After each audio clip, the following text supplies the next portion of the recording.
Hi everybody, my name is Callie Lakacher. I am a graduate assistant in Student Life and Leadership's Commuter Life.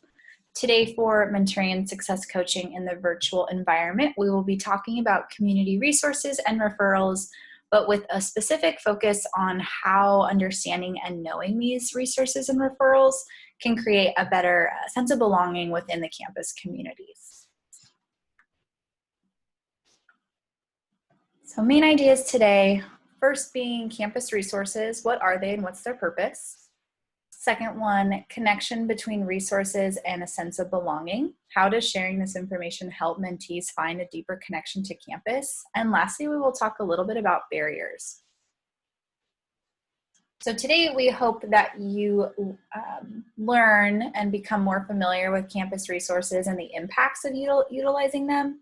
Mentors will be able to utilize campus resources in assisting mentees to find a sense of belonging at SDSU.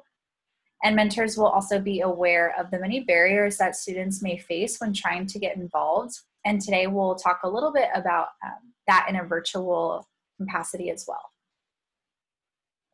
So why do campus resources exist? For the sake of talking about mentoring, I've broken it up into 3 subcategories. The first one being student success. So using these services can help you grow academically, teach you positive time management skills that will assist you in your success, help you maybe find a Spanish tutor, advise you on courses to take for your career, and so much more. The second one being personal support and services. So whether it's a physical or mental health concern, SDSU is there to support their students in any and all capacities possible. There's endless health services that you may not even be aware of, as well as a variety of professionals, including sexual assault victim advocates, psychologists, and mediators, and so much more. The third one being inclusion and belonging. So SDSU offers hundreds of campus organizations, has many late night and daytime events. There's a bunch of involvement and leadership opportunities, community service programs, mentorship programs, professional experience opportunities, internships, study abroad, and much more. So just going to talk a little bit about those 3 subsections just in a little bit more detail. So just to give you examples of some of the services that SDSU has under the Student Success Services umbrella. So just taking a quick glimpse, these are opportunities and areas that hopefully you will dive deeper into in other elements of your mentor training modules. But Student Success Services really includes, career services, all types of employment opportunities and guidance. There's a writing center, financial aid office, veteran affairs office, international student center, all of these, including mentor programs, tutoring, student life advisors and student ambassadors to really help with student life experience and any questions that may pop up there. We also have the College of Education Office for Student Success, which is kind of a great hub for access to all sorts of these. So talking about these specific resources, these resources exist to help students in a way that that they need and assist in student success. Many students go their entire college career without visiting a student service center, advisor, or support center. These are areas on campus that really you can find in any of the major hub sections of campus, such as the Student Union, Student Services East, Student Services West. All of these areas are filled to the brim with centers and organizations to help students be successful at SDSU.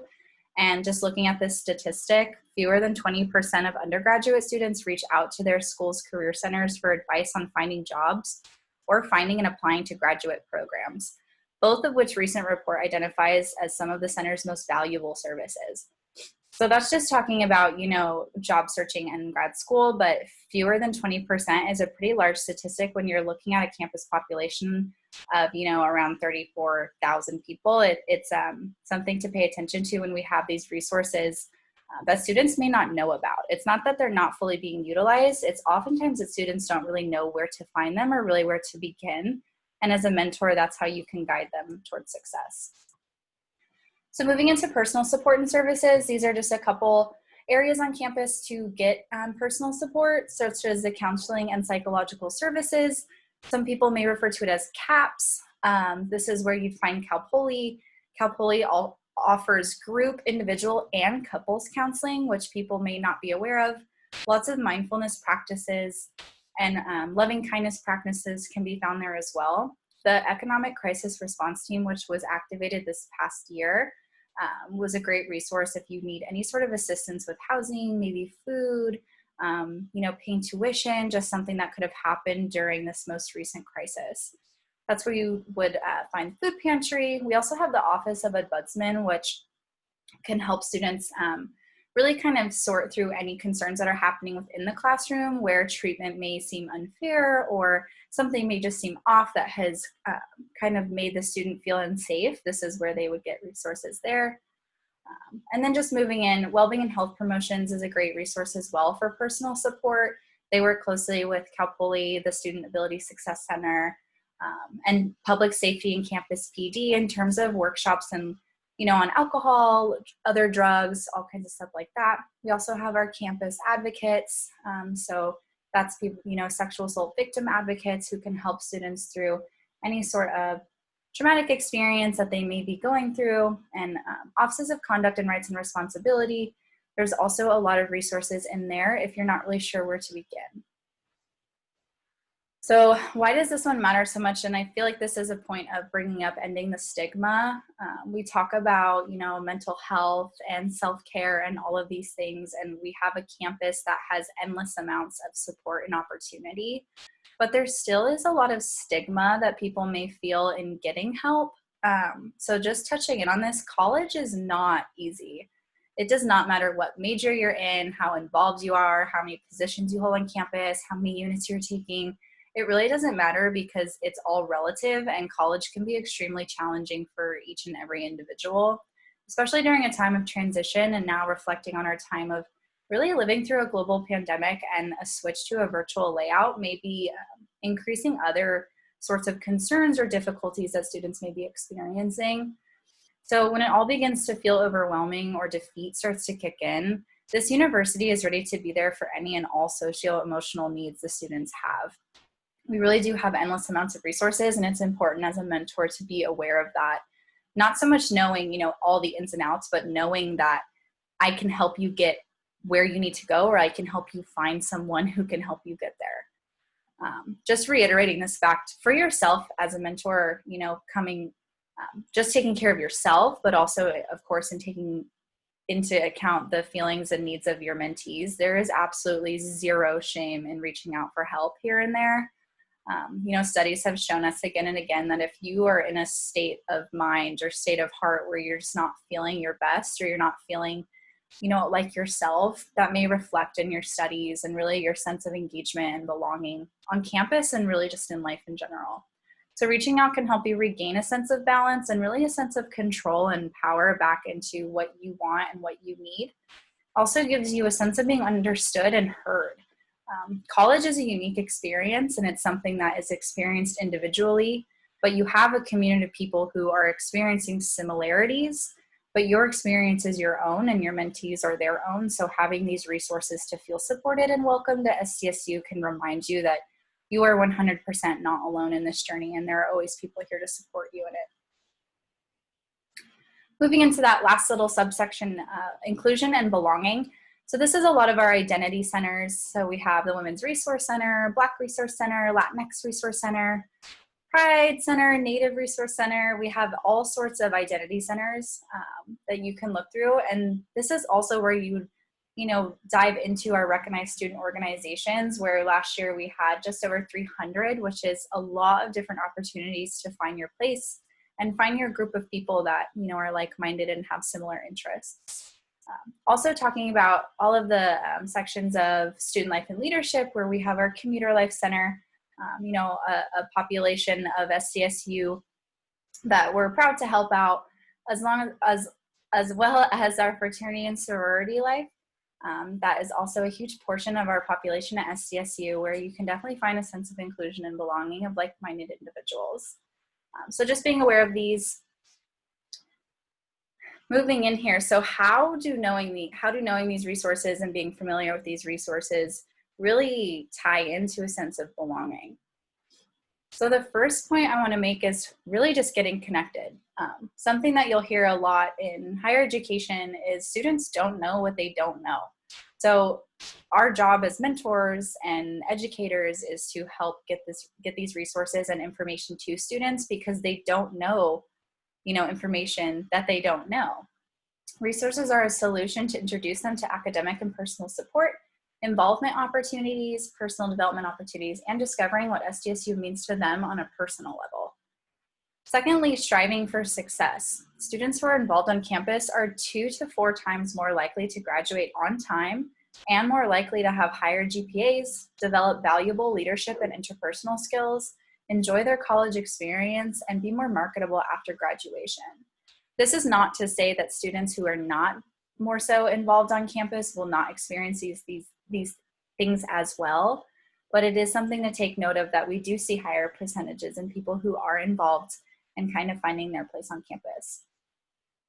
Lastly here, finding a community. Finding the place where you feel most comfortable, seen, and heard can be a challenge for all students. Creating a community with like-minded individuals is what can transform a school to feeling more like a home. Whether it be clubs, orgs, activities, sports, if you hold any roles on campus, are you a student leader? Finding a sense of community can really make or break a college experience for some individuals. So talking about getting involved, what are some things that we can look at? Number one here, really just getting connected. Oh, there's our triangle. Really just getting connected and figuring out what is available to you. And then number two, exploring those items that you've now you know this exists. Let's see if I have any interest in it. And then finding something you are interested in, right? And then joining it. So becoming an active member in an org or a position, a club, anything like that. And maybe at that point, once you've joined, once you've learned more about it, maybe you want to hold a leadership position within it. So this is kind of just how you can climb up that pyramid and really just see if getting involved is something that interests you and something you can definitely share with your mentees. So as a mentor, I think it's extremely important to be familiar with at least where to find what's happening on campus. You don't need to know all the time. You don't need to have your Google Calendar, blocked out with all of the events that are happening every day, but you do need to know where to go to find it. The SDSU events calendar is a great place to start, and it's a great resource to share with your mentees. It's updated all of the time, and you can see it'll even send you to links to sign up if it's not mandatory, or if it's mandatory to sign up. A lot of them will sometimes attach Zoom links, etc. So this is a great resource. There's plenty of other great resources. Another big one being the Campus Like weekly newsletter that is emailed out. Just really utilizing that. And if you're with a mentee and they're like, yeah, I just want to get involved, but I feel like I never know when anything's happening, just introduce these two elements along with many others. So this is where you can really start to see workshops that are happening on campus, info sessions for whether it be clubs, organizations, or volunteer opportunities, etc. You can also be introduced to some of the certificate programs. SDSU will be launching a mentor certificate program that will be great. There's leadership certificate programs, all kinds of stuff like that. Also, any off-campus events that may be happening. I realize during COVID, this may be a little bit not as accessible right now, but just something to keep in mind for future endeavors. And then, of course, our organizations. So just really quick on a couple barriers just to be aware of, but as a mentor, it's important to understand the barriers in place for some students. It may be access to stable internet, comfortability in a virtual platform, lack of motivation, isolation, depressive states, or much, much more. This is just really important right now as we look into a virtual future for fall, realizing that just like we had on campus, there's new barriers that are going to be put in place, and just being compassionate and understanding of those barriers is what's going to help you be a good student leader and really a mentor to somebody who may be experiencing some of these. Another issue to talk about is an ability to relate. It's not really an issue, it's kind of something very helpful to utilize, but mentors are students too. You know, you are a student too, and these barriers that others may be facing, you might actually be sharing in. So this is something where you can kind of connect and relate as a mentor, and really just understanding that in a virtual world, mentoring has never really been more important than it is right now. You could possibly be the only out of class resource that a student is connecting with. Not to say that that's happening, but you never know, and that could be the case. So this is a great responsibility, but it really does come with great reward for both you and mentees. Lastly, here to encourage. As someone who is sharing these resources, it would be very, very helpful in your role to utilize them yourself. So talking about like practice what you preach. If you are somebody who is constantly sharing about counseling and psychological services, but has never actually been there or attended any event or went to any healing circles, this might be a good opportunity for you to start to know and have a better idea of what resources you're sharing with other students and how it can be beneficial from personal experience. Leading by example is truly a powerful skill, and I think it's something that mentors ultimately end up doing naturally. So just to close here, the college experience is really what you make of it, and as a mentor, this is something you can encourage to your mentees, just to take risks that they feel comfortable with, of course, inspire them through your lived experiences and your understandings of SDSU, and really just remain knowledgeable and up to date on what this university has to offer in their resources and referrals, and really how to connect other students without just doing a handoff. It's better to be knowledgeable and understand the resources that you're sharing in, rather than just saying, oh, this one seems right, here you go. Really just walking them through it maybe, and maybe joining in as well. All right, that's it for today, everybody. Thank you.